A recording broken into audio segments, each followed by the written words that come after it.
Time then for the press preview, a first look at Wednesday's front pages. And tonight we'll see what is making the headlines with the crime correspondent and columnist with the Belfast Telegraph, Allison Morris, and the chief political correspondent at the Daily Telegraph, Christopher Hope. Very good evening to both of you. We shall chat in a moment. First of all, let's check out those front pages for you. Why don't we begin with the Metro, writing that deaths linked to COVID-19 have dropped by 97% since the peak of the second wave in January, with a quarter of adults now fully vaccinated. Here's your FT leading with a story about China expecting to record its first population decline since the disastrous Great Leap Forward policy was introduced in the late 50s. Sir James Dyson has accused the BBC of a grotesque mischaracterisation of his links to the Tory party. He says his texts with the Prime Minister are not inappropriate. That's according to the Telegraph. On the front of the Eye, Number 10 refuses to deny Boris Johnson said he would rather let coronavirus rip than impose another lockdown. Bereaved families say the comments are like twisting a knife. The Guardian leads with the continuing row about the source of the funds for the renovation of his Downing Street flat, with the Prime Minister being urged to come clean. Now, motorists will be able to check their emails and watch TV under plans to legalise driverless cars by the end of the year. That's according to the Daily Mail. June Ole Days. Ole Days, I think that's it, isn't it? UK tourists can travel to Spain from June with a digital health pass after discussions between the two governments, says The Sun. Very poor Spanish. And we're joined tonight by the Belfast Telegraph's crime correspondent and the columnist Allison Morris, and also chief political correspondent at the Daily Telegraph, Christopher Hope, to have a look through Wednesday's front pages. Allison, why don't we start with you? Front page of the Eye, anger at Prime Minister over let it rip outburst on COVID. I mean, this seems to be never-ending, doesn't it? The Prime Minister under fire from many different directions. Here, the Eye saying that families of those who've lost loved ones, understandably, are furious. And the Prime Minister hasn't denied he made these comments, although he has denied making the other comments that were revealed this week.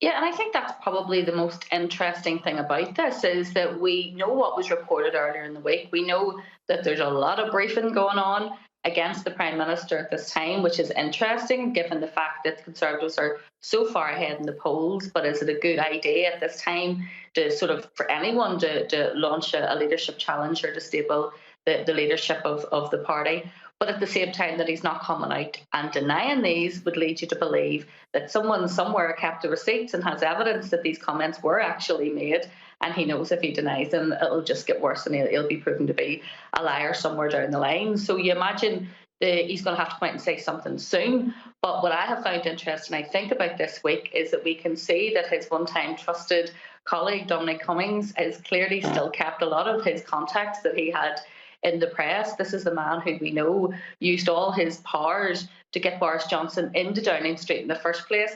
Is he able to use those powers to get him back out of Downing Street again? You know, I think we're all watching carefully to see what else is going to be revealed in the next few days.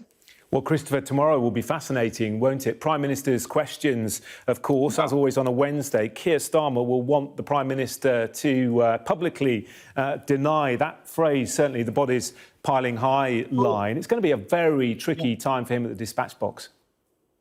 I'm really struck by the language here because this term "let it rip" was often used by the government front bench against people who wanted to try and lift lockdown, were resisting the government's attempt to shut down. And I remember vividly, I think it was Mark Harper, who leads the COVID recovery group, the leading lockdown skeptic, being accused by a government minister of wanting to let it rip. And he got really, really cross by this language. He said that was never his view. This term is clearly a term which was doing the rounds inside and outside government. And I'm fascinated that the PM apparently had said this. All this just shows to me that the formal inquiry into what happened over the COVID-19 response cannot come soon enough. And I'm told it is not for months. And because of this delay, because of the need to learn from mistakes, because the government is refusing to look at these mistakes, these headlines will keep on coming. And I think this inquiry has to start soon. OK, Alison, let's turn to the Metro then. We've already heard about Boris Johnson under scrutiny over what he's been saying about second lockdown, also under scrutiny, of course, over the flat refurbishment. Cash for cushions, as somebody on Twitter called it today, which I thought was quite clever. The headline, the Metro has gone for Boris under the hammer, and the pressure continues to mount over this. Yeah, and going by the pictures that we have seen, it was cash for some fairly horrendous looking cushions. You know, I think that the fact is that this is something that there will be a paper trail of. So this is something that the Prime Minister cannot deny. If public money was spent to do this refurbishment, as has been claimed, he's not going to be able to cover that up at this late date. We know that the spending of that money will have been logged and will have been monitored. And I think that all of these things coming at the time that they are no accident. I think that we're seeing a shift. I think we're seeing a shift within the Conservative Party. It was always, I think, the suspicion of some that Boris Johnson was going to be put in place until Brexit was done and then maybe replaced with somebody else. Is that what we're seeing here?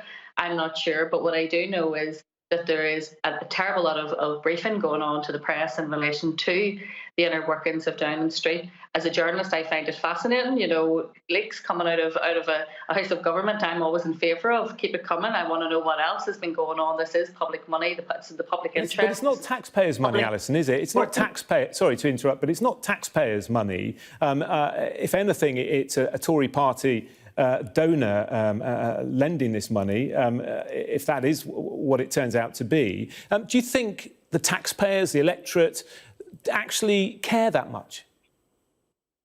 Well, I do think there has to be openness and transparency in relation to political donations, because we've seen the abuse of political donations in the past in terms of people doing favours. So yes, I do think that the public want to know. I think that they're deeply interested in this story. But I do think that really, if we're talking about what's more important, is the decoration of the flat more important than what actually went on in the run-up to the pandemic and in relation to the lockdown? No, the two things aren't equal in terms of importance. We know that what Christopher said is right, that if there is going to be a public inquiry into this, it has to take place quickly. It also has to conclude quickly. I come from Northern Ireland, the land of public inquiries, and I can assure you, we've had public inquiries here. They have dragged on for sometimes years, and in the end, people didn't necessarily get the outcome that they wanted. They can be very expensive, costly and timely processes. So I think it's important that this one gets to the heart of what has been going on very quickly.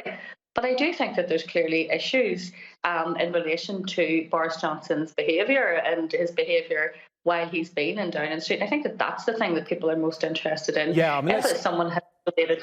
Yeah, I was just going to say, we've got to go to the break in a minute, but let's get Christopher's thoughts on that, because there are lots of different threads, aren't there? And it does all come down, essentially, to the integrity, the ethics and I guess the conduct of the Prime Minister. Well, I spent the day in Hartlepool ahead of the by-election next Thursday, and I just don't think a lot of this stuff is cutting through. A lot of these red wall voters who vote Tory because they like Boris Johnson just don't really kind of understand it. I think this story is the one which is a problem, because the denial that the Tory party put out today was that the Tory party funds are not being used for this doing up of the flat in number 10. The question is whether they were used, and that wasn't really made clear. And I think, and that means there might be a benefit to Boris Johnson. It wasn't declared, therefore a breach. I think it could be a bit technical, but it could be a problem for Boris Johnson. This is where he's under threat at the moment, not on these stray comments, will be upsetting comments, but not these comments about COVID. OK, very interesting. Do stay with us. Plenty more to come. Alison and Christopher, thank you for now. Coming up, James Dyson breaks his silence over that text message exchange, you'll remember, with the Prime Minister, discussing that in a couple of minutes.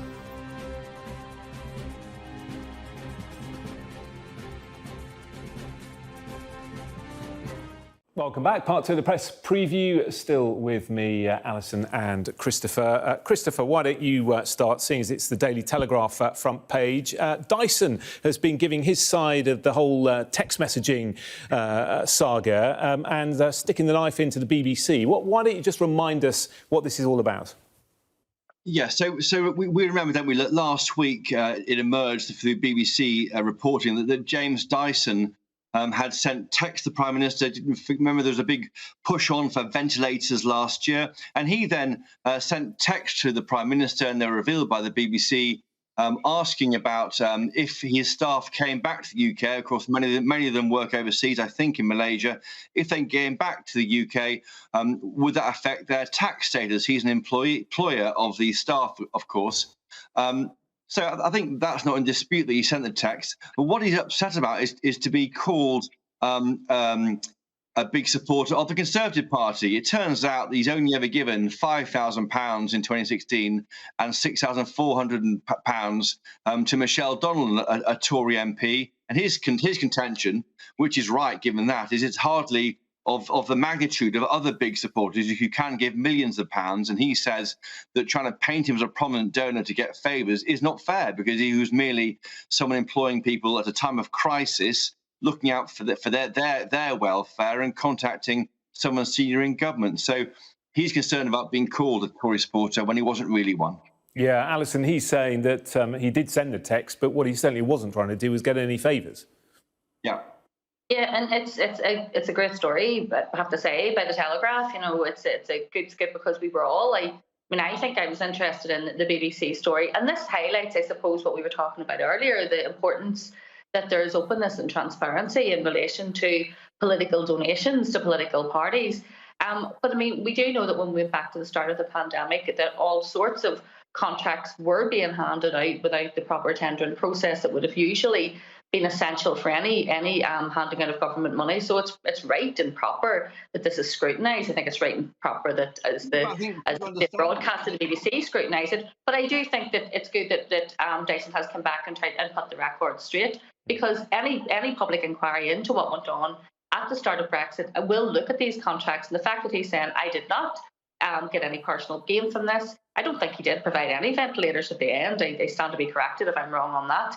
But I think it's right, that he comes out and sets a record straight. But that doesn't mean that we shouldn't be scrutinising other contracts and other favours that were handed out during that time, because we know that millions of pounds of public money was handed out without the usual proper and correct process, and that's fine. OK, Christopher, you wanted to come back in, and I'm just going to get you to do that before we move on quickly.